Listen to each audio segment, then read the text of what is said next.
Hi, I'm Sean Bailey, and I'm here today with Liz Hilton, and we are with Marriott MBA today.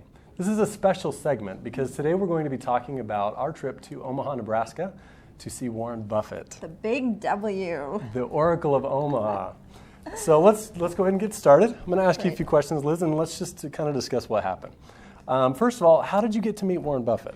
So it's a really short list of schools that he actually invites, and BYU has been one of those on the list for years. And it's very specific. You have to have a certain number of men and women because he's always, a big women's rights activist. And so if you don't have almost half women, you can't go. But we always qualify there.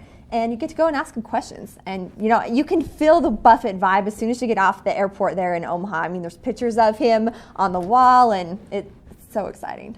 In the airport, I saw a few of those. Yeah, they were ads, and invest in yourself, Warren Buffett. It gets you in the mood.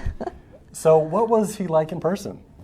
Everything that I'd read about him on TV, things in the Wall Street Journal. I actually read one of his books, The Snowball. They all talk about how he's really energetic, and you wouldn't think someone that age would be. But we were running to catch up with him during lunch. He's very energetic, always smiling, really down to earth. In fact, he drives a Cadillac, several years old. Not this really expensive car that you would expect him to have. He took us to a family restaurant. I mean, you remember where we ate? It was great food, but it wasn't, a big, expensive type of restaurant. It was great. He's almost 90, right? Yeah, I think so. And his partner's like 96. Right. So that's impressive that he has that much energy, absolutely. Yeah, it's definitely something I aspire to. Yes. So let's talk a little bit about what he told us. Okay. Some advice that he gave or some pointers that he gave. So I took some notes and I wrote down a few of my main, some of the quotes he said. And it's interesting from my research who he is in the public eyes, who he is in real life. He doesn't put on a front. Some of the things I'd read, he actually said face to face when I met him. One of the ones I took away, you can never make a good contract with a bad person. So he invests in people, not necessarily businesses. And his contracts are one page, one page, do this, I'll do this, and that's how it works. And if he's not able to do it with a handshake, he won't do it at all. He won't. He's a man of his word. And that was another thing. He said, deliver on your promise and remember the basics. Take care of your customers. Take care of your people. And he was very big. He was a really big fan of good brands and strong businesses. Yeah, and he went through some of his portfolio companies, and they were. I mean, he talked a lot about Geico and how they're doing their advertising toward the customer. And I love that little lizard, It's so great. And then one other thing he said, do something smart every day. I mean, you don't think about that, but he makes it a purpose. Do something smart every day. So find out what that is and let's go do something smart. Yeah. Anything else that you remember? After he talked about the business, it kind of took me by surprise, but he started talking about life. And he gave a few things. I wrote down two of the things he said. The most important decision you will ever make is who you marry.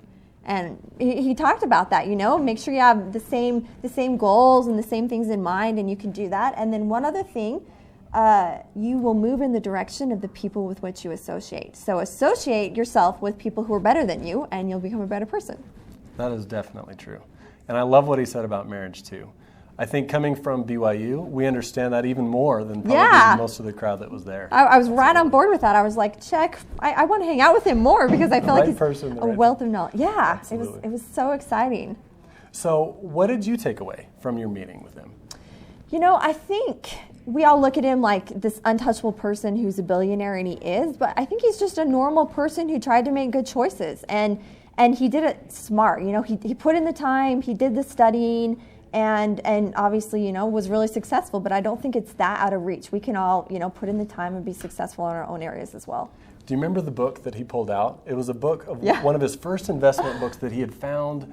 It was a collector's item and very few copies were printed. And he pulls this out and he looks up one of the stocks. It's huge. It's like this big. And it's from Asia or South Korea. Yeah, and the print was tiny.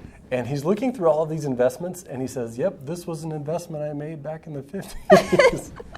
And it did really well. I mean, he remembered it. It's incredible. Very, very sharp mind. Very good memory, extremely sharp, and very, very well spoken as well.